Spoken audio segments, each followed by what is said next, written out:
The buffer zone that divides the island between the Turkish-controlled north and the internationally recognized republic to the south stretches for more than 100 miles.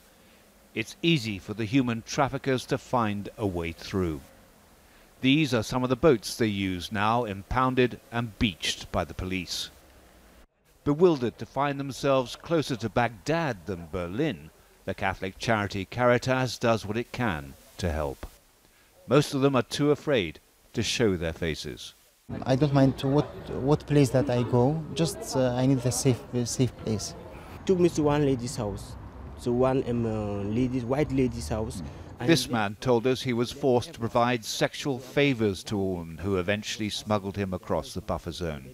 It's very difficult. And this man said he'd now lost all hope. He had no job, lived on the street, and was always hungry. There are hundreds more like him in Nicosia. They've come from across Africa, the Middle East and Asia seeking safety and a better life, but finding themselves in a limbo in a country that can't afford to look after them. The numbers are quite staggering. I mean, there were over 1,100, I understand, asylum seekers just in the month of October, with very limited capacity for asylum services and for immigration to catch up. So this is our biggest challenge, accommodation. Why? It's because when you've got no home, you've got no place to cook. You are cold, you've got no place to keep your belongings. Everything falls apart.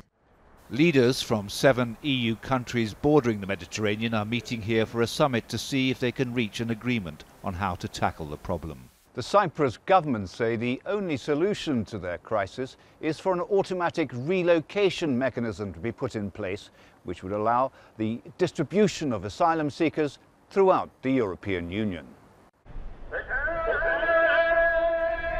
But borders are closing all over Europe. Abdul has been living in a mosque since he arrived from Syria 18 months ago. It's no life for his 3-year-old son. At least it's better than living in the street. David Chater, Al Jazeera, Nicosia.